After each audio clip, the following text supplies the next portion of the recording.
Salut tout le monde, aujourd'hui on se retrouve dans une nouvelle vidéo et ce sera mon avis sur ma PL de septembre. Donc ici ce sera la dernière vidéo de ce type-ci. Comme je vous avais dit, il y a quelques changements qui vont s'opérer dans ma vie dans les quelques mois qui vont venir. Donc en début de l'année prochaine vous aurez de retour ce type de vidéo, mais pour le moment ce sera la dernière. Et donc souvenez-vous, dans cette PL, j'avais mis un objectif de 5 livres et on va voir si j'ai réussi à lire les 5. Donc le premier que j'ai lu c'est celui-ci, donc c'est Harry Potter, le Grand Atlas. Je pense que c'est, oui voilà, Hugin et Menin qui font ce livre-ci, il est trop joli. Et alors ce livre en fait il va parler de tout ce qui touche Harry Potter au cinéma, ça parle de lui-même, hein, c'est la magie au cinéma. Donc en fait ils vont parler de comment ils ont tourné le film, des idées qu'ils ont eues, des problèmes en fait simplement qu'ils ont rencontrés lors du tournage, les scènes, dans quel ordre ont-elles été filmées. On va savoir tout ça dans ce livre-ci. Et c'est un livre que j'ai beaucoup aimé, forcément moi je vous avais dit j'adore tout ce qui touche le monde du cinéma. Donc je ne pouvais que aimer ce livre-ci parce qu'il est incroyable, franchement moi j'adore. Donc une belle lecture et le livre en lui-même est incroyable, hein. Franchement vous avez des images qui sont trop jolies. Genre les images elles sont incroyables. Je sais pas si vous allez bien voir, mais franchement il y a des images qui sont vraiment très jolies. Hop, donc là elle est sur la double page. J'essaye de vous montrer quelques images parce qu'elles sont vraiment incroyables. Enfin voilà, donc ce livre-ci, c'était sûr que j'allais l'aimer et j'étais trop contente. Et il fait quand même presque 200 pages il me semble. Donc c'est quand même beaucoup d'informations, donc c'est trop chouette. Ensuite, le deuxième livre que j'ai lu, c'est Bleak, donc c'est la BD de Squeezie. Donc moi, c'est le volume 2 ici que j'ai lu, parce que souvenez-vous, je vous disais dans la vidéo que je n'avais pas su me procurer le volume 1.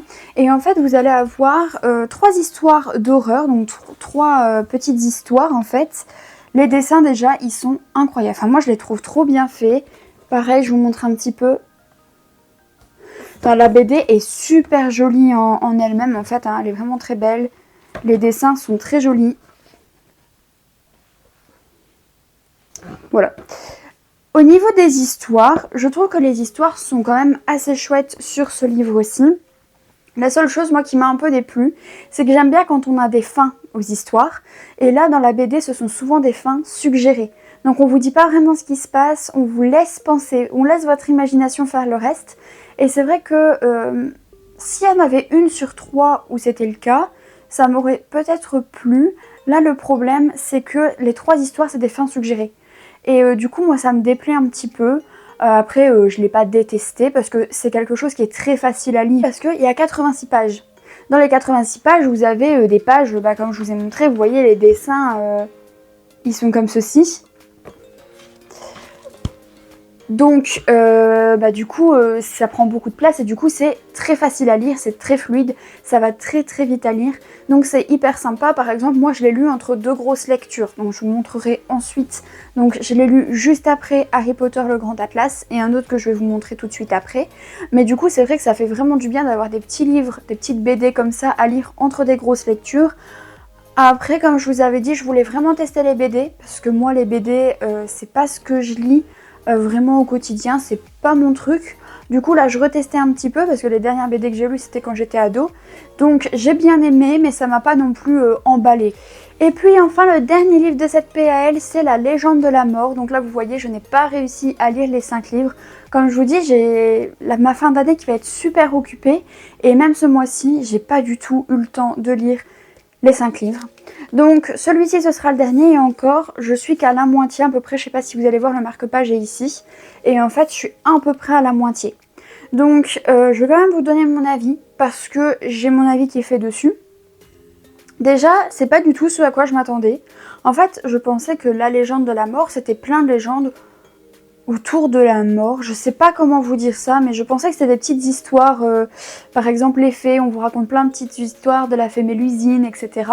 Et là je pensais que ce serait pareil. Sauf qu'en fait c'est un peu plus mystique et un côté un peu plus vrai, faut y croire, comme par exemple les personnes qui pratiquent le magnétisme ou d'autres personnes qui pratiquent d'autres choses dans ce genre-là, il faut y croire. Et en fait, c'est beaucoup basé là-dessus. En fait, vous allez avoir à chaque fois une première page où il vous explique un petit peu tout ce qu'on croit à propos de la mort. Par exemple, quand vous avez construit une nouvelle maison, on dit qu'il faut d'abord laisser un chien ou un animal domestique rentrer dans la maison parce qu'il y a le personnage de la mort qui vous attend sur le seuil. Et donc le personnage va faire peur à la mort et vous ne mourrez pas dans votre nouvelle construction. Donc là, c'est une anecdote parmi tant d'autres. En fait, on va vous raconter tout ça et ensuite on va vous raconter des petites histoires, des petites légendes à propos à chaque fois du fait qui vient d'être raconté. Je ne sais pas si je vous dis ça correctement.